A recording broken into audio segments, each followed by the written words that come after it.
Pourquoi est-il dangereux de rester un chrétien charnel? C'est un sujet extrêmement important sur lequel je voudrais intervenir aujourd'hui et en profiter pour aider quelqu'un à prendre la bonne décision.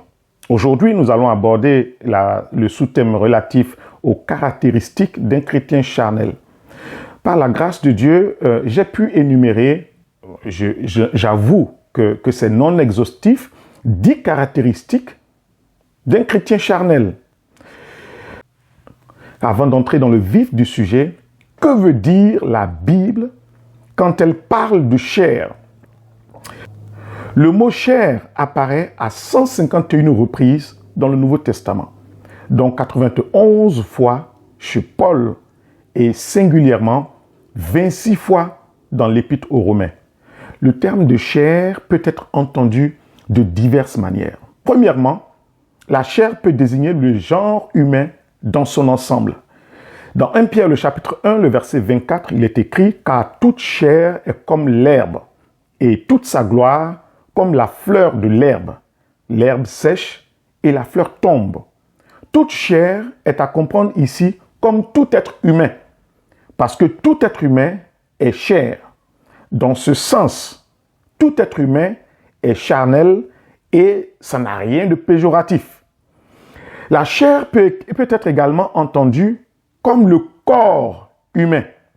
Et il est écrit dans 1 Jean, chapitre 4, le verset 3, je prends ma Bible pour vous lire ce passage, « Et tout esprit qui ne confesse pas Jésus-Christ venu en chair n'est pas de Dieu. » C'est celui de l'Antichrist. Alors, donc ici, on met en relief le corps humain. Jésus-Christ venu comme personne physique. Donc, dans ce texte, la chair fait référence au corps humain. Mais ce ne sont pas ces deux entendements qui nous intéressent aujourd'hui. Ce qui va nous intéresser aujourd'hui, c'est la chair comme principe anti-Dieu à l'œuvre dans l'homme pécheur. Il s'agit ici de l'inimitié avec Dieu qui pousse les rebelles à se fourvoyer dans la désobéissance, aussi bien dans leur corps que dans leur esprit. Il est écrit dans Éphésiens chapitre 2, le verset 3. Écoutez bien, bien-aimés. Nous tous aussi, nous étions de leur nombre et nous vivions autrefois selon les convoitises de notre chair, accomplissant la volonté de la chair et de nos pensées, et nous étions par nature des enfants de colère. Dans le livre de Romains au chapitre 7, la chair est décrite comme une puissance spirituelle qui nous pousse à désobéir à Dieu et qui nous mène à la mort. L'homme comme chair est par définition faible. Il est mortel, il est corruptible, il est sujet à ses désirs humains, il est aveugle à la vérité de Dieu et il est sujet à sa propre condition de créature. Quelles sont les caractéristiques fondamentales d'un croyant charnel? Le chrétien charnel trouve des prétextes pour ne pas changer. C'est le premier point. Romains chapitre 6, le verset 11, le verset 14 dit « Ainsi vous-même, regardez-vous comme mort au péché, comme vivant pour Christ. Que le péché ne règne donc point dans vos corps mortels, et n'obéissez pas à ses convoitises. Ne livrez pas vos membres au péché, comme des instruments d'iniquité, mais donnez-vous vous-même à Dieu, comme étant vivants de mort que vous étiez, et offrez à Dieu vos membres, comme des instruments de justice, car le péché n'aura point de pouvoir sur vous, puisque vous êtes non sous la loi, mais sous la grâce. Bien-aimés, voilà la première caractéristique du croyant authentique.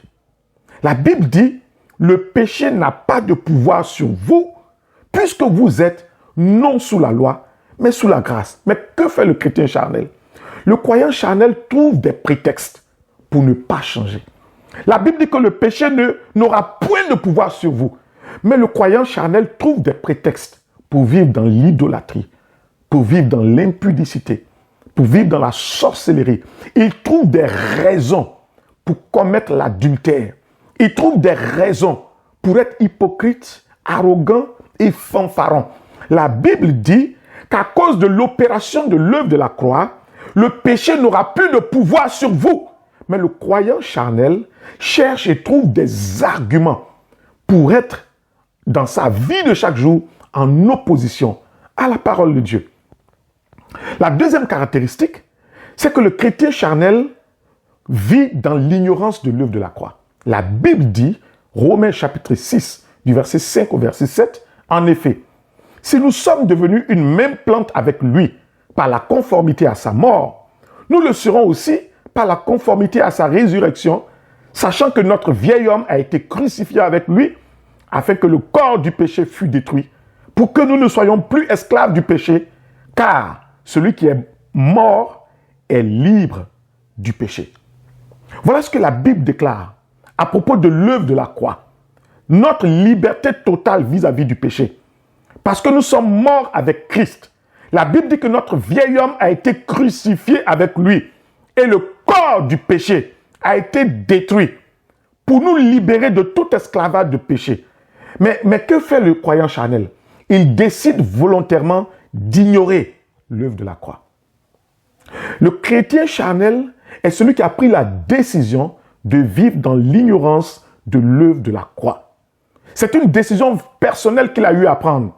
Ce n'est pas qu'il cherche à plaire à Dieu, non. Le chrétien charnel a décidé de ne pas s'en référer à l'œuvre de la croix, de ne pas rechercher la face de Dieu par rapport à l'œuvre de la croix, de ne pas être dans l'intimité de Dieu pour la manifestation dans sa vie de l'œuvre de la croix. Troisième caractéristique du croyant charnel, il a décidé de piétiner l'œuvre de la croix. Le chrétien charnel est conscient que quelque chose a été fait en sa faveur par le sacrifice de Jésus. Le chrétien charnel sait que toute personne qui entre pleinement en Christ est affranchie totalement de la loi du péché et de la mort. Mais il a pris la décision personnelle de piétiner l'œuvre de la croix. Quatrième caractéristique du croyant charnel, c'est qu'il est un mauvais représentant du royaume de Dieu. La Bible dit que nous sommes une lettre vivante de Christ sur cette terre. Lorsque nous parlons, nous manifestons Christ. Lorsque nous marchons, nous manifestons Christ. Lorsque nous travaillons, nous manifestons Christ. Lorsque nous pensons, nous manifestons Christ. Le royaume de Dieu est en nous. Nous manifestons le royaume de Dieu. Nous sommes les représentants du royaume de Dieu. Pendant que nous sommes sur cette terre, la Bible dit que nous ne sommes qu'en pèlerinage. Nous sommes en transit parce que nous appartenons à une autre nation, le royaume de Dieu. Les règles du royaume de Dieu, voilà nos règles. Les principes du royaume de Dieu, voilà nos principes.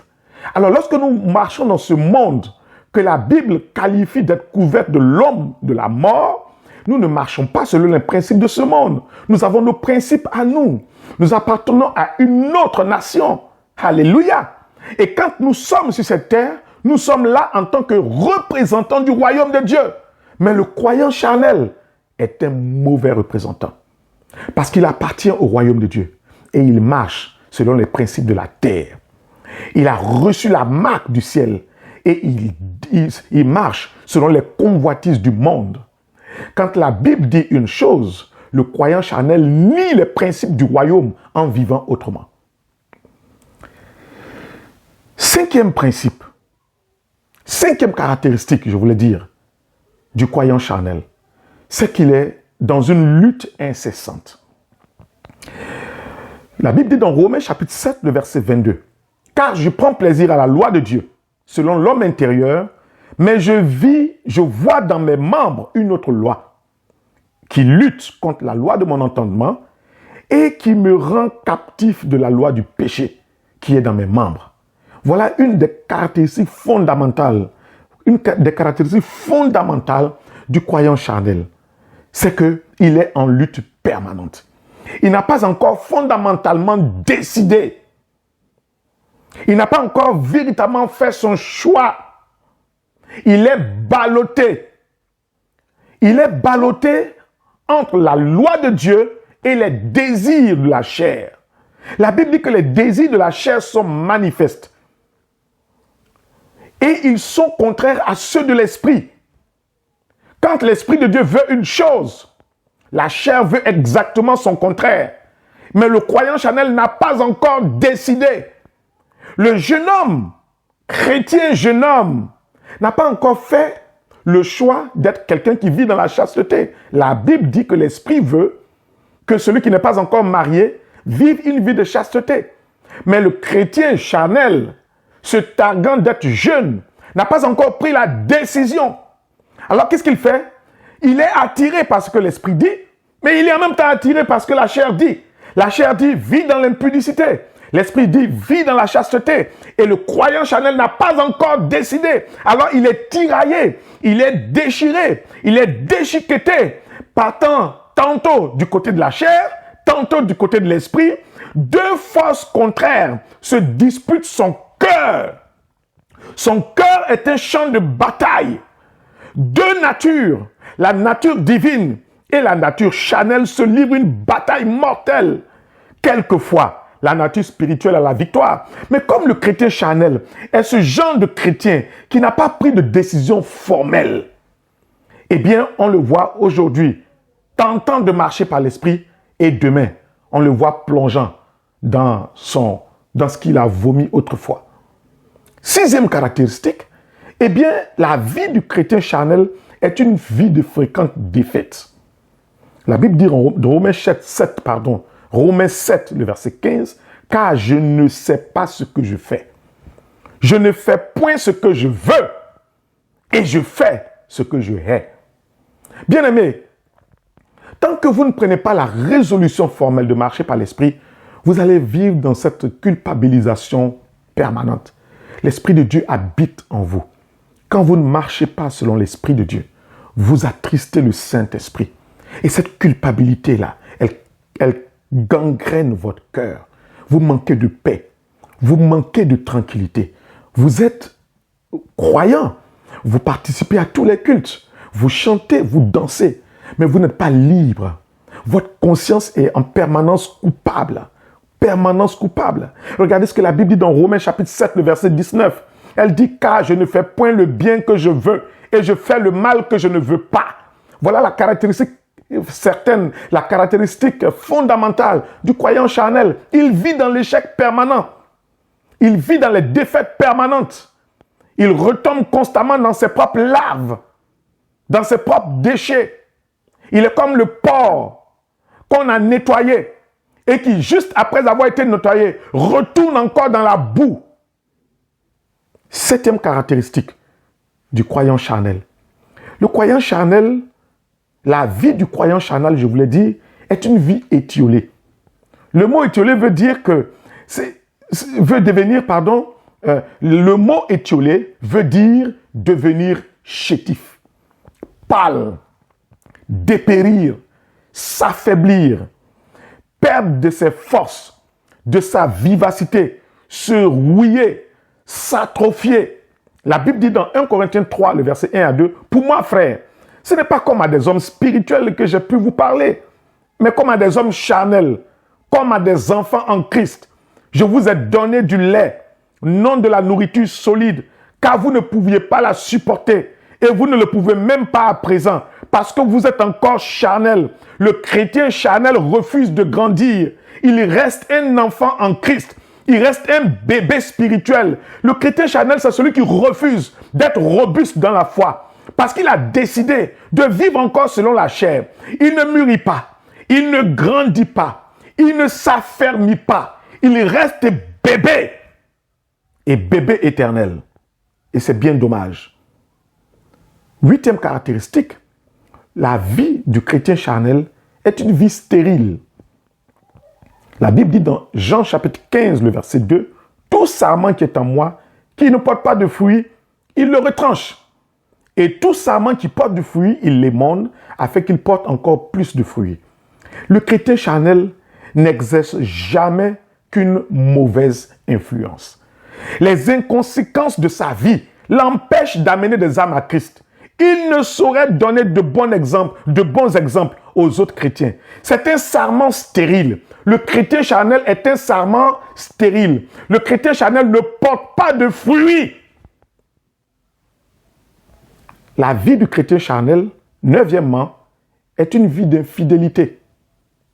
Jacques chapitre 4, le verset 4 dit « Adultère que vous êtes. Ne savez-vous pas que l'amour du monde est inimitié contre Dieu?